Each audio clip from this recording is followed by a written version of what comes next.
E aí, pessoal, tudo bem com vocês? Aqui quem fala é o professor Luiz e no vídeo de hoje a gente vai resolver uma questão da UPSSA 3 do ano de 2023 que fala pra gente o seguinte: um oscilador massa-mola tem constante elástica de 100 newtons por centímetro e massa de 100 gramas e oscila horizontalmente sem atrito. Deixa-se cair um pequeno bloco de massa m/2 que se fixa ao oscilador no contato. No que diz respeito à nova frequência de oscilação, podemos afirmar que ela vale quanto? Vamos lá, gente. O que a gente precisa saber? O valor da frequência de oscilação de um sistema massa-mola é dado por 1 sobre 2π vezes raiz de k sobre m. E aí, a gente não precisa se preocupar com as unidades se a gente está só comparando os valores numéricos, beleza? Então, a gente pode trabalhar com as unidades que ele deu no problema. A partir disso, eu vou pegar e eu vou calcular o valor da frequência inicial, que eu vou determinar como F0. E aí, eu vou substituir a fórmula que ele deu. 1 sobre 2π, o valor da constante elástica é 100, então vou botar aqui o 100zinho, e o valor da massa do objeto vai ser 100. Beleza? Eu não vou ficar fazendo contas desnecessárias para a gente não perder tanto tempo. Então, vou deixar assim. Ai, Luiz, mas é só deixar como 1. Tá bom, não tem problema, eu vou deixar assim mesmo. Agora, a gente vai calcular o valor da frequência final. E o valor da frequência final vai ser o mesmo raciocínio.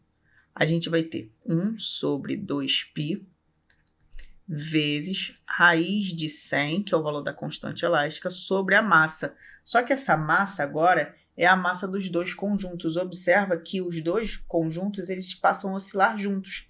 Então, a gente tem a massa do bloco grande, que é 100, e a massa do bloco pequeno, que é a metade. Então, a gente vai ter uma massa que é 100 mais a sua metade, 50. Ou seja, a massa vai ser de 150 gramas. A partir disso, o que a gente pode fazer? A gente vai poder fazer uma razão para a gente justamente comparar esses valores das frequências de oscilação.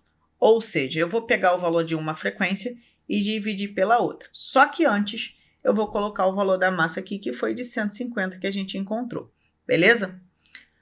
E aí você pode fazer a razão que você quiser. O que eu quero saber é a relação de como que estava antes para como que está depois. Não importa se você fizer F sobre F0 ou F0 sobre F. Vai dar no final a mesma coisa, beleza? E eu vou te mostrar o porquê. Vamos lá. O valor de F0 é justamente 1 sobre 2π vezes raiz de 100 sobre 100. O valor de F vai ser 1 sobre 2π vezes raiz de 100 sobre 150. Observa que o 2π é o termo em comum nas duas frações. Você pode cortar ele direto. E aí você vai resolver essa divisão de fração. Como? Você vai repetir a primeira fração e multiplicar pelo inverso da segunda. Você vai ter, então, F0 sobre F. E isso vai ser o quê? Observa que a gente vai ter, pelo fato dessas raízes terem o mesmo índice, a gente pode juntar elas. Então, a gente vai ter 100 vezes 150 no numerador e no denominador 100 vezes 100. Você pode cortar um 100 de cima com um 100 de baixo. Ai, Luiz, já dava para ter feito isso antes. Beleza, mas eu não quis fazer só para poupar energia. E aí, a gente vai ter 150 sobre 100. Você pode cortar um zero de cima com um zero de baixo e simplificar aqui por 5 e aqui por 5. Você vai encontrar o seguinte, você vai encontrar 3 sobre 2. Então, o que você começa a fazer? Você pode isolar esse F0 aqui. Então, você percebe o seguinte, você pode ter a relação de que F0 vai ser raiz de 3 sobre 2 F. Ou, se você preferir, você pode fazer o caminho contrário. Você pode isolar esse F grandão aqui. Se você fizer isso, faz as contas aí com calma, você vai encontrar o seguinte, ó, esse raiz de 2 que está no denominador passa para o outro lado multiplicando. e o raiz de 3 passa dividindo. E aí você vai ter isso aqui. O que a gente percebe? A gente percebe duas relações. Como a gente quer saber o que acontece com a frequência, com a nova frequência, né? Com a frequência final, a gente quer saber mais esse resultado aqui. Ele expressa mais significado para a gente. E sobre aquele negócio da razão, observa que tanto fazia se eu fizesse F0 sobre F ou F sobre F0. No final, você vai encontrar uma correlação que é ou essa, tanto faz. E aí, o que isso quer dizer? Que a frequência nova de oscilação, né, a frequência final, ela diminuiu. Luiz, como que você sabe que ela diminuiu? Porque o denominador é maior que o numerador.